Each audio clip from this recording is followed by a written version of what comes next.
Sadaşivasamarambham Shankaracharyamध्यamam Asmadacharyapāryantam Vande Guru Paramparam Shruti Smriti Purananam Alayam Karunalayam Namami Bhagavatpadam Shankaram Lokashankaram Shankaram Shankaracharyam Keshavam Bhadarayanam Sutra Bhashya Krito Vande Bhagavanto Punah Punaha Ishvaro Gururatmeti Murti Bheda Vibhagine Vyomavat Vyapta Dehaya Dakshina Murtaye Namaha Om Sahana Bhavatu Sahano Bhunaktu Saha Viryam Karavavahai Tejasvinavaditamastu ma vidvishavahai Om Shanti Shanti Shanti Gurur Brahma Gurur Vishnu Gurur Devo Maheshwaraha Guru Sakshat Param Brahma Tasmai Shri Gurave Namaha Dayakaram Dayakaram Dantan Dharma Pravartakam Pranamami Dayanandam Madacharya Paramparam Om Gam Ganapataye Namaha Om Gam Ganapataye Namaha Om Gam Ganapataye Namaha Ajnanatimirandhasya Jnananjanashalakaya Chakshurunmilitam Yena Tasmai Shri Gurave Namaha Tasmai Shri Gurave Namaha.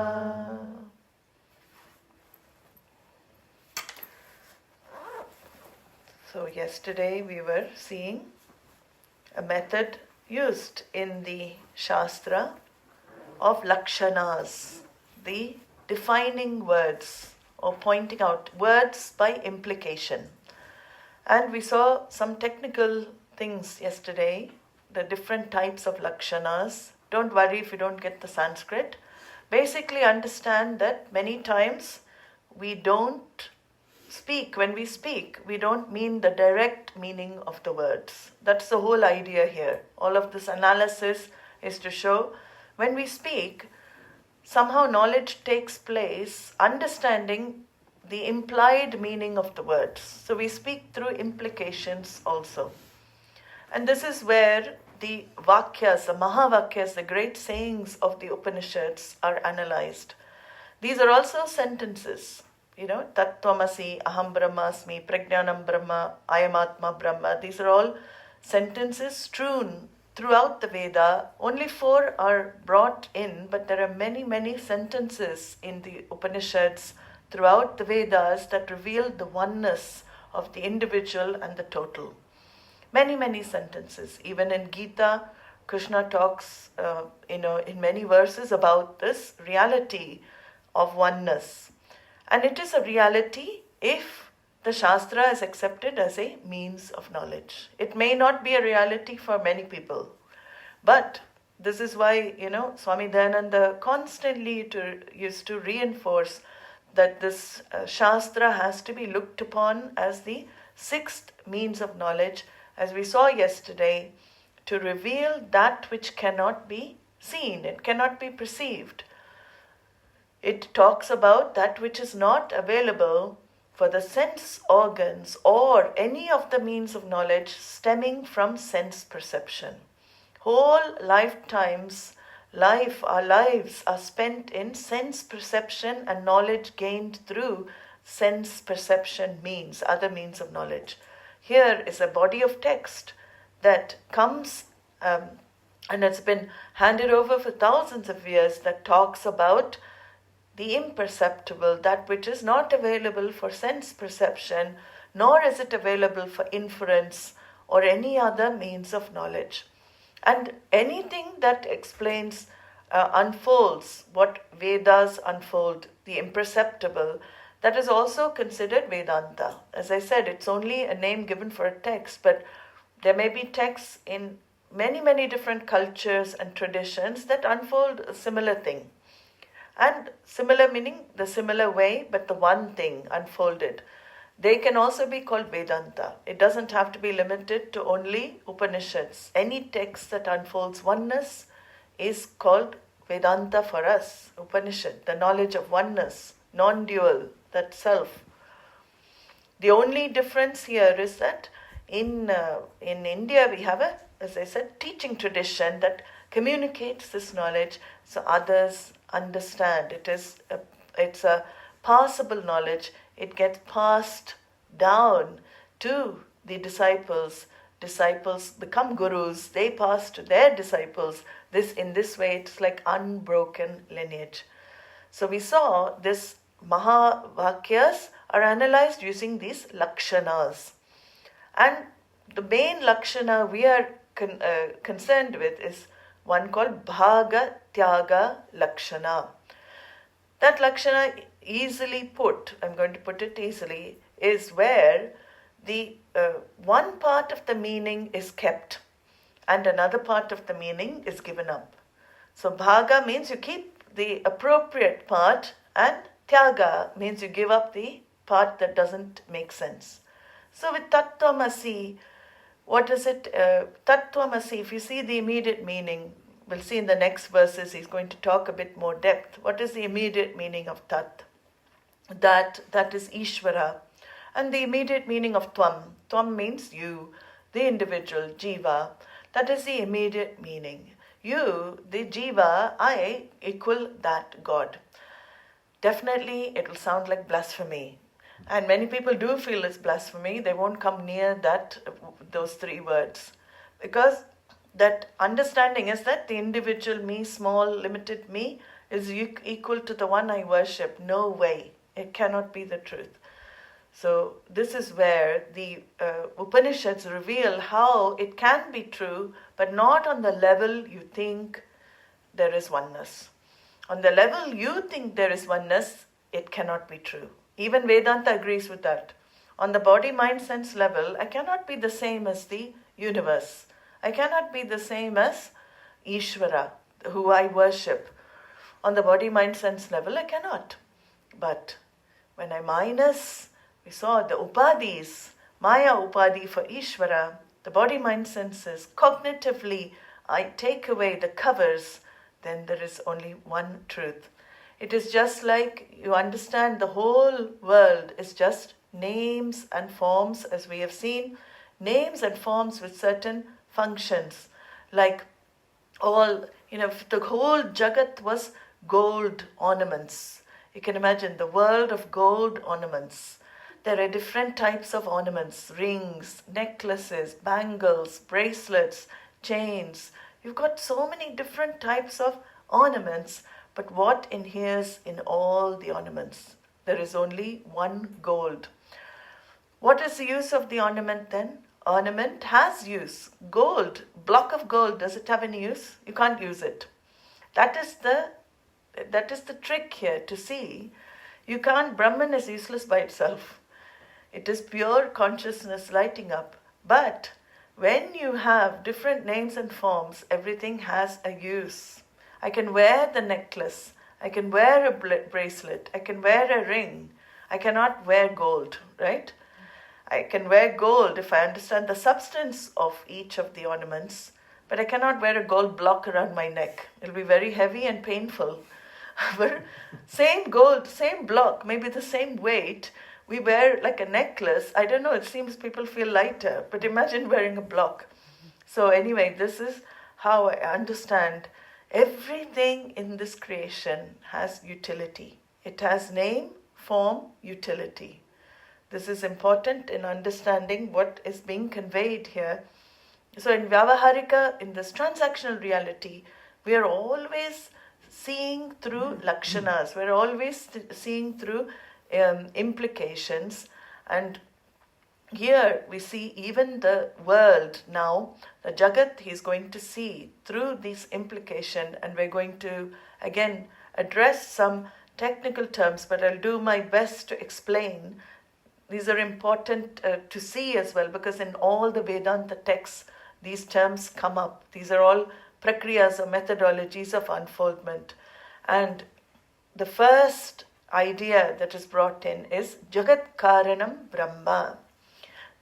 Jagat Karanam Brahma is Ishvara. Same word as Ishvara, but when Brahman assumes the status of creator of the world, Jagat Karanam means the cause for this universe or the cause for this world. That Brahman is now unfolded in the next verses. He says here, the prayer verses. We'll do the prayer verse before we chant this. Natva Shri Bharati Tirtha Vidyaranya Munishwaro Adhimahe Pañcadaśīm Kaivalyapada Siddhaye Namah Shri Shankarananda Guru Padambujanmane Savilasa Mahamoha Graha Grasaika Karmane. So now we can chant the 44th verse. Jagato yadupadanam Jagato yadupadanam Jagato yadupadanam Maya madaya tamasim Maya madaya tamasim Maya madaya tamasim Nimittam shuddha sattvam tam Nimittam shuddha sattvam tam Nimittam shuddha sattvam tam Uchyate brahma tadgira Uchyate brahma tadgira Uchyate brahma tadgira. Together. Jagato yadupadanam Maya madaya tamasim Nimittam shuddha sattvam tam Uchyate brahma tadgira. So, people wanted a little bit of the breakdown of the verses, so I'm giving just the sentence and what the equivalent is in the verse. For the world, Jagataha. So Jagato is actually Jagataha. The material cause is Maya when tamas is predominant. We saw this. Yat upadanam mayam adhaya tamasim. So when the material cause, upadanam, is Maya, when tamasa is called Maya, when tamasa is predominant, and the efficient cause is that also Maya when pure sattva is predominant, nimittam shuddha sattvam tam. So the efficient cause or intelligent cause is Ishvara, because efficient means intelligence. Ishvara is in the form of various orders. So that is intelligent. And that is when we saw Sattva Guna becomes predominant in the Maya. Then Ishvara is born, as we say. Ishvara is born from the Sattva Guna. Thus, says, it is, both these causes are said to be Brahman. Uchyate Brahma Tat Gira. Uchyate Brahma Tat Gira. So let's have a look at deeper meaning of this. So Now, what is being examined in this verse is the Mukhyartha, if you remember, the immediate meaning of the word Tat. What is the immediate meaning of the word Tat? It is the cause of the world. As we know, Ishvara is the cause, Jagat Karanam Brahma, the cause for this entire creation. Because we do see a creation first, we can't negate. We do see all different names and forms, we see multiplicity, we see a creation. So very beautifully, Rishis again have analyzed this, and to such a level you'll see now how they've analyzed, bringing in even two material causes. So two causes. You have nimitta upadana karanam. Nimitta upadana karanam means efficient or intelligent cause. We need an intelligence for all this. As we have seen, it is not unintelligent creation. Everywhere you look, there's intelligence. It's beautiful actually when you recognize the intelligence. So that is called nimitta. The orders are intelligence. The order of gravity, thermodynamics, the laws, all the laws pervading this universe are nothing but intelligence. And they give rise to other effects, right? So all of this is called nimitta upadana karanam. This is what is talked about in this verse. And there is another karanam, another cause. So intelligence is the unseen cause, but what is the material, the seen cause? So we saw that the 5 elements and elementals is called just upadana karanam. Upadana karanam is material cause. So you have intelligent material cause and you just have the material cause, which is the upadana karanam. So all knowledge we saw comes from Maya, because when there's sattva shining through this upadhi of Maya, this shakti of, this power, when sattva shines through, then all the world becomes nimitta, it becomes intelligence. All knowledge, she endows that Ishvara, the form of Ishvara, which is the Lord, with all knowledge, omnipotence, and of course it is all pervasive as well. So all intelligence, all power and intelligence is called nimitta karanam. So this whole, another big Sanskrit compound we say, but it is good for you all to know these terms. As I said, they keep coming up. Abhinna nimitta upadana karanam. Abhinna means non-different. Intelligent and material cause is Ishvara. Non-different material and intelligent cause is Ishvara. As we have seen as well, Ishvara is non-separate from the material cause. It is one and the same. So Maya cannot be separate from Ishvara. So these are just ways of looking. We'll see why all of this, they have gone into so much detail. We will see, because it has been, hair-splitting analysis has been done. Why we're going to see today. So abhinna means it is non-separate. Non-separate material and intelligent cause. So the tamas, predominant in Maya, gives rise to what? The 5 elements and the elemental world. So we see all the names and forms is because of tamas part. All the elements and elementals because of tamas. So then we get perceptible things that we can see in the world, available for senses. Matter, we call that matter. Energy, we could say, is the imperceptible creation. So even scientists say everything is matter and energy, right? Transmutable. Energy becomes matter, matter becomes energy. I think Einstein's equation is that. E equals mc squared is just that. Matter and energy are always transmuting, transforming. Same way, intelligence and material are one and the same. It's exactly what is being said here. Intelligence and the material are one and the same. So because it is tamas, it gives rise to gross elements, the gross world that we see now. But this Maya, this world we know, it cannot create on its own. It has been blessed only by consciousness for all the manifestations to happen. So many changes we see in the world, right? We see the seed, from the seed we see plant life form.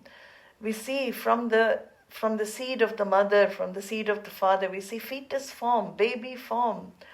We see so many changes happening in this reality. So many things are transforming, they're transmuting. Every moment things are in flux, it's dynamic. Whole of life, you see, is dynamic. So for that, this Maya, this Upadana, material cause, is actually given another two names. The rishis have given the changing nature of the Jagat is called Parinami Upadana Karanam. Parinami Upadana Karanam. Maya. Maya is Parinami. Okay? So let's understand this more than see all the technical words. Why has Maya given this title Parinami? Because ultimately we are discussing one changeless entity. When we are looking at Brahman, what are we talking about? One changeless entity that doesn't undergo any change. We see it constantly, the words of Upanishad saying it is changeless truth. It is existent in past, present and future. In 3 periods of time it is always there. All of this we understand unfolded as the one consciousness. At the same time, we see the Jagat, it is always changing. Everything is always transforming, everything is always changing. So how are we going to understand our experience of the transactional reality and link it to this unchanging nature of consciousness? That is why all of these techniques are brought in.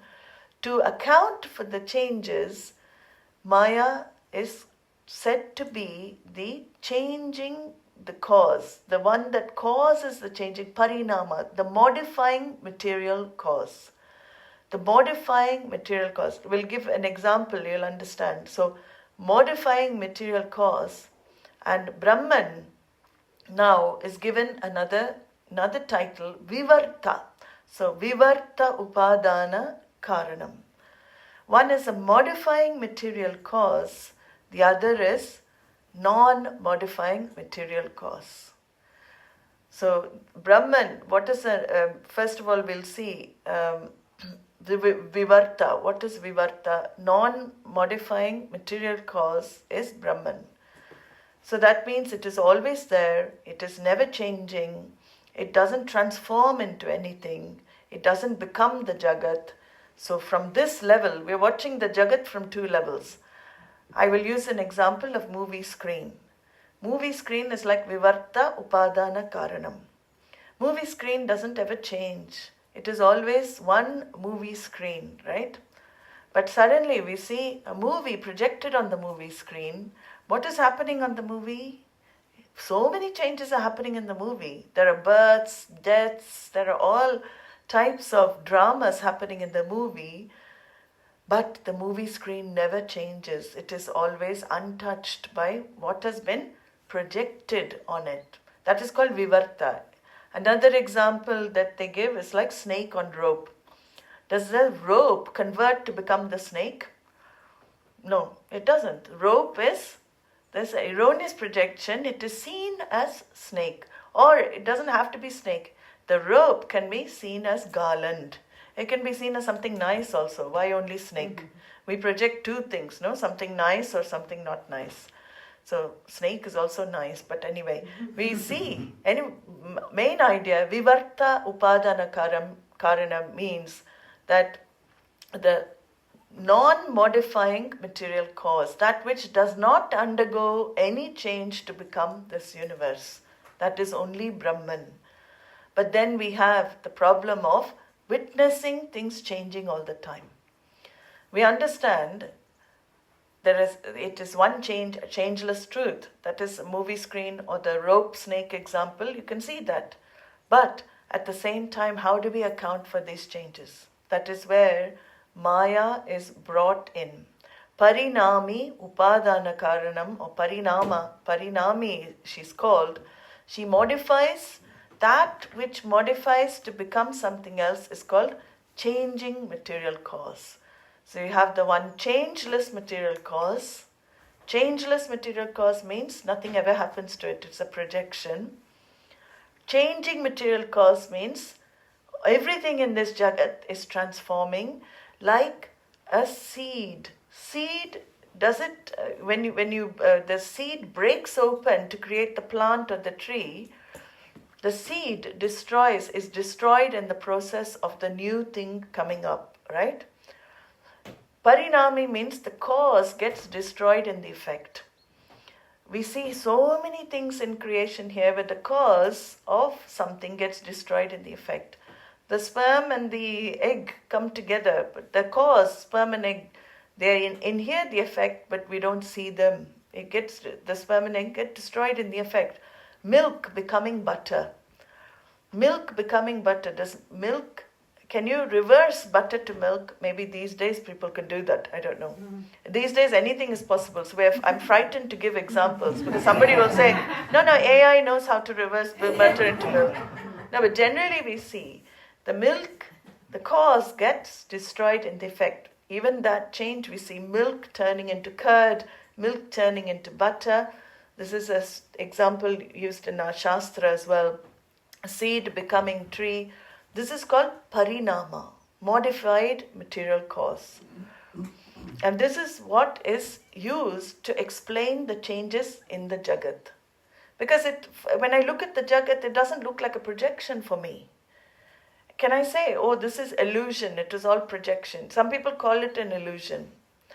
Swamiji never liked the word because the whole world is not an illusion. It is as though. That is a different word. These changes, where are the changes happening? When we talk about parinami upadana karanam, it is only applicable to vyavaharika. It is only applicable to the transactional reality that we are living in now, where we see all these things, the cause getting destroyed in the effect, all these things happening. All the changes are happening on this surface. So this is where the rishis have said there are two types of modifying cause. When I'm looking from this world, when I'm looking at this world from this angle, I call it Maya Parinami. There's a changing material cause. It is Parinami Upadana Karanam. But when I am looking at it from the level of consciousness, the Paramarthika reality, we call it Vivarta Upadana. It is as though it is apparently changing, but it is not affected. The movie screen is apparently changing, right? If your vision is in the movie, what do you find? Movie screen is changing. If your vision is in the movie, you feel the movie screen is changing. But suppose your vision shifts to the reality of the movie screen. What do you recognize? There was never change. It was as though it changed. So these two material causes are brought in to give understanding to our experiences. For the changing, it is called parinami. Parinami, and for the viewing of the changeless, the rope, without undergoing any change, becomes the snake. The movie screen, without undergoing any change, becomes the movie. Like this, the Vivarta Upadana Karanam is the absolute truth. How you understand how one can appear as many. That's the whole question. How can one appear as many? And how can the many keep transforming into many more? That's another question. So how can, first of all, how does one appear as many? They explain through this material cause, non-changing material cause. And how does the many become many? They explain through the modifying material cause. And is the modifying material cause separate from the non-modifying cause? No, it is not, because it is a dependent reality. Whole of this universe is dependently real. Everything you take is dependently real. On the surface, this is the trick here to see. On the surface, it seems to be changing. In the depths, there's no change. It is on the surface. Like even when you look at water, like an ocean, all the waves appear where? On the surface of the ocean. When you go to the depth, is there any wave? If you go to the depths of the ocean, it is stillness. It's exactly like this. Brahman is stillness, vivarta, it non-changing material cause. You come to the surface, all the changes are happening on the surface level. And then how do I account for the changes? Then they bring in, the rishis bring in modifying material cause to account for the changes. But the modifications are not separate from the depths of the ocean. Are the waves separate from the ocean? The waves on the surface are part of the ocean, right? They are on the surface of the ocean. But when you go deeper, you recognize what? Waves are as though there is only water. More and more you see, you go into depth, you realize there's only water. The waves are as though on the surface. So the parinamas, the modifications, material modifications of the elements, Maya is brought in to explain the changes on the surface. The changes on the surface happen because of elements and elementals, seasons changing, everything modifying. But when you see from the real angle, nothing actually undergoes any change. This is the trick. Actually, nothing is happening. While we're sitting here, nothing's happening. Can you imagine? There is only one consciousness. As you're sitting here, it is all superficial, surface. There's one consciousness here that is undergoing no change whatsoever. All this movement, all this dynamism is only on the surface, superficial level. This is the whole understanding here. I thought of another modern example, which is our virtual reality world. You know, there are the virtual reality, if you wear this specs, virtual reality is, now they have, I think, developed virtual real world you can superimpose on the transactional reality. It's very weird, So one of the children who was studying in my classes were telling me, Swamini, you put that on and you can see the monsters while your eyes open here in your room. So you can, he said you could see the bed in his room, you could see the desk in his room, and at the same time he could see the whole game in his room, the monsters in his room. I said that's really frightening because people would get, especially children may get confused on the realities, which is real. Because you're sitting in your room, you see all the furniture, everything. At the same time, on top of that, to superimpose the game. The quite frightening characters these days they have in games. They're very difficult for children to distinguish what is real and what is unreal. So this is exactly how we are seeing the world, actually. We are superimposing. That is a good example for Jiva Srishti, but on top of this world, we are superimposing our own virtual reality. So you can imagine, even this world is mithya, itself is dependently real. Modifying material cause doesn't really modify if you look at this level. It is within the movie only, Maya is brought in to explain, how did that character change into that character? Maya. So modifying, parinami. You'll immediately see in the movie, how did that person give birth to that child? If there's only one. No, parinami. It did happen. So parinami is brought in to explain all that we are experiencing. But remember the rule in Vedānta. One rule we should take away from this retreat. What I experience is not real. That's the biggest joke. What I experience is not real because it is changing. Anything experienced means changing. And what I experience is not real. It is as though.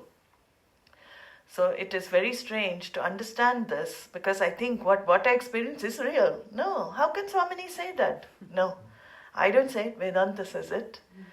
Experience is dumb, Swamiji used to say. Experience is dumb. You think experience is real? Look into experience. How many experiences we've had, 30, 40, 50 years of experience. Has anything stayed with us until this moment? What's happened to all the experiences we had in the past? It's just become a memory. All the experiences I had that I've gone through are just mere memories in the mind. And if I've attached some emotion to the memory, then they come to the present and I may be able to relive the experience. But it is mithya, it is gone. I can't go back in time and repeat those experiences, right? What is real? Real definition is that which lasts in 3 periods of time is real. Has anything lasted in 3 periods of time? Any of my experience lasted in 3 periods of time? No. Experience is not real. Like Swamiji said, experience is dumb. You think experience is real and we get trapped in the experiences, giving a reality to the experiences more than they deserve. So this is, when I understand this, assimilate this more, I will live life more lightly and not go deeply into experiences. Any experiences. So this is how we do in the world here. This whole world is actually now, because Maya is there, brought in as modifying material cause, which is as though real. What do we understand by this analysis? This universe has been born out of ignorance. Ignorance has given birth to the universe because there is no such thing as universe. It is ultimately only one consciousness, as though projected as this universe, and within the projection there are changes happening. And if I think I am one of those projections with all the changes happening, that is called ignorance. If I'm in the projection and I think I am changing along with the projections, definitely I will get lost with the changes and I will think, when the projection dies, I'm going to die. When the projection, something happens to the projection, I think it's happening to me. So this is the way the rishis have unfolded the direct meaning of Tat. Because Tat is this world that we see of projection. And Tat how can the world, so the tamas part of the world is going to make the solid, as those solid objects, solid universe, as those solid names and forms and utility, the tamas aspect. The sattva aspect of manifestation of consciousness has gone to make all the orders that hold the elements together. All the orders, the chemical order, physical order, biological order, all of these orders that hold the elements and elements together. That is the intelligence behind the orders. So now we have seen Jagat is what? It is just tamah pradhana prakriti. It is the tamas that has given rise to the Jagat. What is Ishvara? Sattva pradhana prakriti. What has given rise to Ishvara? Consciousness reflecting to Sattva. So the whole Jagat becomes a superimposition. It is only an effect as though effect from an as though cause. As though Ishvaratvam is also as though ultimately. This is how we do the analysis of this world. We have seen Ishvara and the Jagat now. And now he brings in the individual, because these are the 3 things we have to see how they are one. So Jiva, Jagat and Ishvara are all one and the same thing. How now is the individual connected to this projection? How is the individual also involved in this? Tamas, the Jagat. Sattva shining through Maya, Ishvara, all knowledge. Then how do I come into the picture? Where am I? We're going to see in the afternoon. Om Sarve Bhavantu Sukhinah Sarve Santu Niramayaha Sarve Bhadrani Pashyantu Ma Kaschid Dukkha Bhag Bhaved Asato Ma Sadgamaya Tamaso ma jyotirgamaya mrityorma amritam gamaya.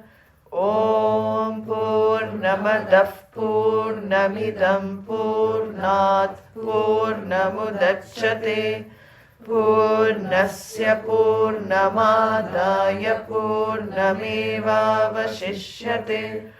Om Shanti Shanti Shanti. Harihi Om Shri Gurubhyo Namaha. Harihi Om.